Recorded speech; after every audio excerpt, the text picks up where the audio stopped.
Hey guys, I want to welcome you back to another episode of McXavier Fixing Your Behavior, aka McSexy.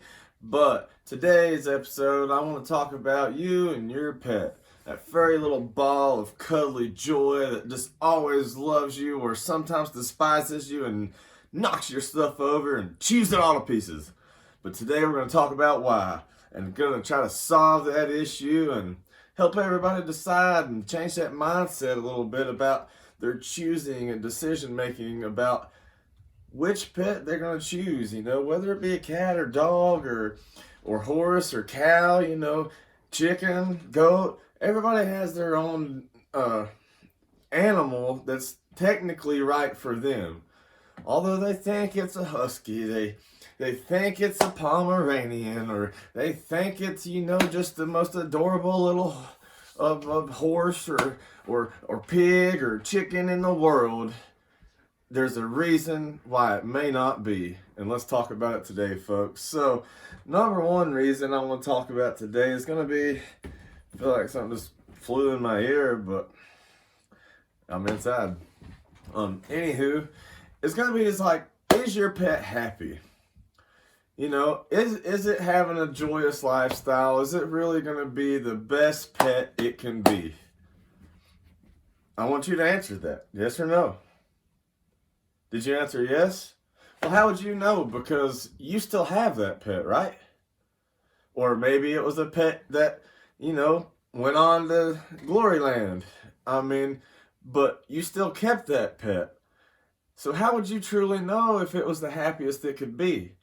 Did you go out here and sample every food ever made for dogs and let it, tell you or kind of give you the, I like that one, Dad or Mom, did they give you that nose?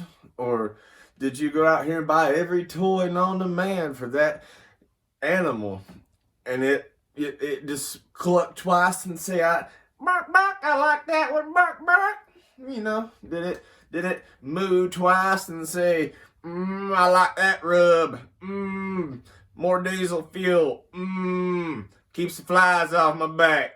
It didn't do none of those things, folks, because it was still happy with you.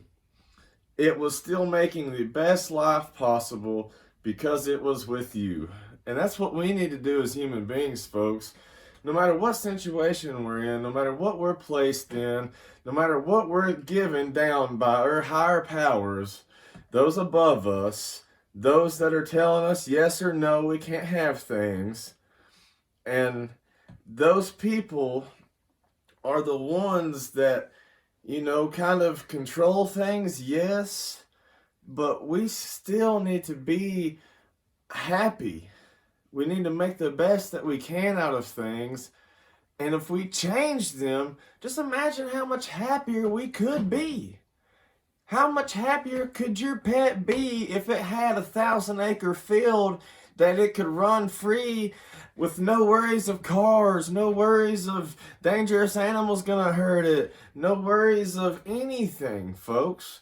Just imagine how much more happier that pet would be if it was in a slightly better situation for its breed or its type of animal.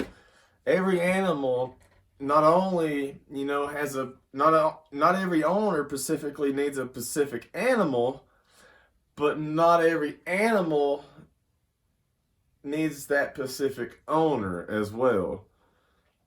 Every animal needs a specific type of situation, a specific type of location. Certain needs need to be met. Certain things need to be met. Care items have to be considered. And that includes, from your shampoos to your foods to your water sources to your food sources to your if it's like dogs, cats, I don't know how many people trim their own cat's nails. I have many times, sometimes you get a little scratch, but grow up. If you're going to own a pet, folks, you have to understand that care is part of the job. Not just, I don't like this anymore. That is a street corner. Everybody else does it. Poof. 90% of the time, you probably knew deep down that this was going to happen.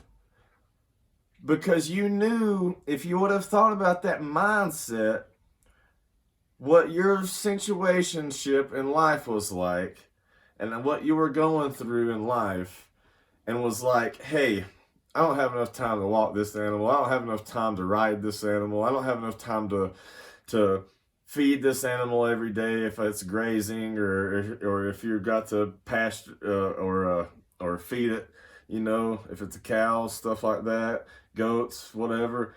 I don't have time to give these things baths when they need it every time. It's okay to, I'm not saying it's not okay to skip a couple or this and that, folks. I do understand deep down, and everything, in this life is going on, and things are bumping into one another, and people just have things happen. So you gotta skip this, or you gotta skip that.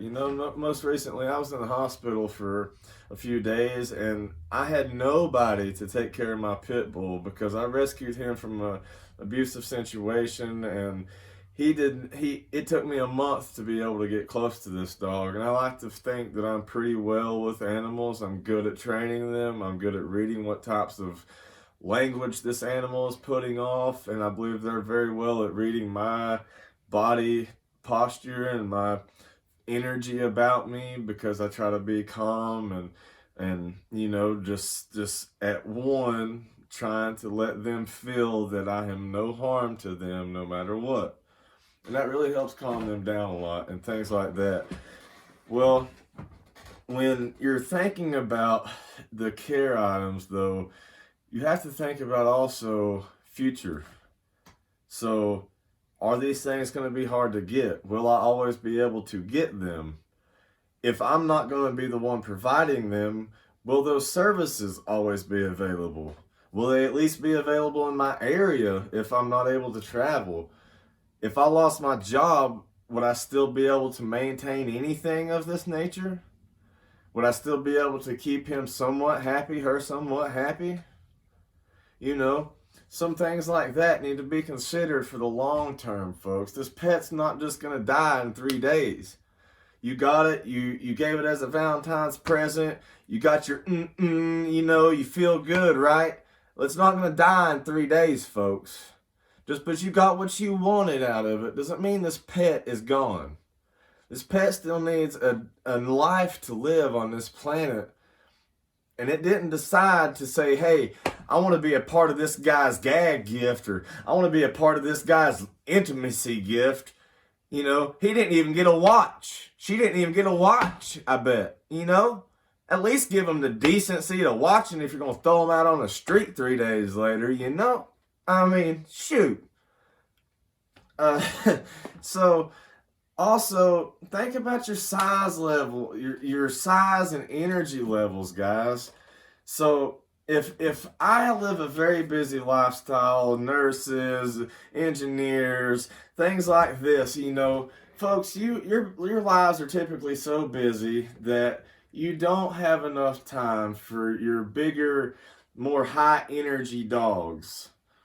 I mean, if you have a large yard, it's fenced in, the dog can get in and out, that's okay. But folks, when I say large yard, a large yard to a full-size German Shepherd, Great Dane, Huskies, things like that, your Golden Retrievers, isn't 1 acre. It's barely 2 acres. A large yard for these dogs is about 4.5 to 5 acres. Just because you can't run 30 feet without getting out of breath, folks, don't mean these dogs deserve to be punished because your lack of understanding that they have the ability to keep going. They want to keep going. They are still, young or agile, active. They don't want to be fat and lazy and American. They want to be a dog. They want to be a horse. And if you're thinking about those kinds of animals, you definitely, folks, don't be buying these horses and putting them in a fenced-in acre lot just to dump hay over it and fill it full of water buckets and only ride it once a month. I mean, are you literally kidding me? Because and let alone, you're not going to keep it for just a month, but for a year span for a horse to be in an acre-sized lot by itself, even. Granted, most horse riders typically own 1 or 2 horses at least per person, but in a 1 acre lot within a year, there's going to be hardly any grass for that horse to graze on through the day, so you're going to have to permanently be feeding it.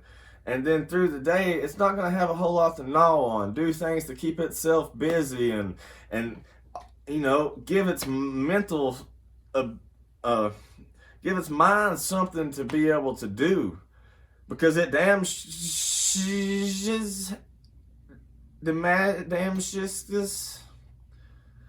ain't gonna do it in I just messed up, didn't I?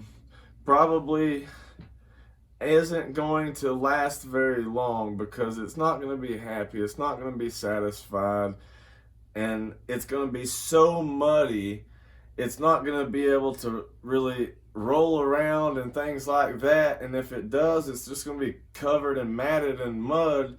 So if you didn't have enough time to get out and ride it, you dang sure didn't have enough time to wash him. So folks, just consider things like this. If you don't have the money or you don't have the space, don't do it. It's simple. So, you know, for instance, if you live a very high-end lifestyle, you're very busy, but you cannot help yourself and you really want an animal, you need to focus on more inside animals. You need to focus on more low-energy types of animals. And as far as like your dogs and things, you need to be looking at like pugs and chihuahuas and, you know, Pomeranians, things of this, the smaller dogs. Because one, you got to think about those, the legs. So if the dog runs 30 steps, how far can it get? If a German Shepherd runs 30 steps, how far can it get? Again, just because you couldn't make it, you know, 15 feet, that's about how far the Chihuahua's going, a little bit farther. But that German Shepherd's probably sitting at about 30 feet, you know, it's gaining about 2 feet per step. Well, think about that. So when you're inside and you even have a small house, those dogs have, the smaller dogs have rooms to run around, stretch their legs, and play. But when you're wanting to live a slower lifestyle and you still really need that pet, but you still have somewhat activities that you have to do, or you maybe have kids and things, but you want something for them to come home and play with, to give you and your loved ones some alone time, then you need to be looking at your Cocker Spaniels, your Bulldogs, your Akitas, you know. You can even look at some Bernese Mountain Dogs or Boston Terriers, guys. There's all kinds of options, and we don't need to just buy because it's pretty. We don't need to just buy because she wants it for Valentine's Day or Christmas, or let alone any holiday. Let's just say it that way. It's long term, guys. Think about the long term. If the measuring tape only had an inch on it, then everybody wouldn't be able to measure. It wouldn't just be the guy's fault, would it, ladies? So think. The measuring tape's got a whole long list of, you know, numbers, whether it's a 12-foot or a 100-foot. It ain't just got one. So you didn't just get that animal for that one occasion, guys. You got it for the long term. You got it for all that time. Think about it. Don't be selfish. Change that mindset. Think a little bit more about how you're going to treat animals and what do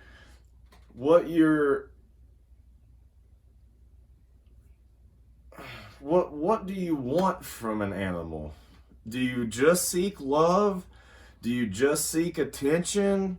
Do you seek someone to walk with or roll around with? You know, if you're just wanting some love, you know, there's birds that give you love that don't require any maintenance, you know, very little activity required with them, even though I'm very against keeping birds captive, because that's even more terrible than what we've talked about in these animals, because in any cage for a bird is absolutely hideous, in my opinion, but birds are gorgeous. Humans like to look at gorgeous things. I understand. We are human, folks, but make smart decisions. Be a little considerate of the animal. Don't buy a big parakeet that's, a 1.5 feet, 2 foot tall already, and you buy a cage that's, 5 feet tall.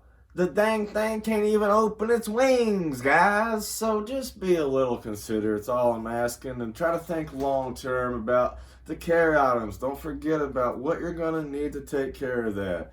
If it's going to have vet trips. I know a lot of folks out here don't believe in, oh, it's just a pet. If it dies, it dies. Or if it don't get along, or it does this and that, or something, I'm just going to throw it to the corner, Don't be one of those folks, because it was your fault that you got that animal, and it does not deserve to be loved and left because of some selfish act from your mindset. Think about that, folks. And again, trying to keep these short and sweet. I know I got a little bit lengthy on this one, but animals and things I care about. Humans and things I care about. And when I'm coming from the heart, guys, it comes from the heart, and it just comes out. And I want to say it because it sprays. That saying, say it, don't spray it. Well, guys, I'm trying to spray it to the world like a can of spray paint gonna be tagged. But let's tag the world, guys. I want to thank you for watching today's episode of McSavior Fixing Your Behavior, aka McSexy. And if you want to become part of the McSavior Fixing Your Behavior Savior Nation, then, go ahead, do that.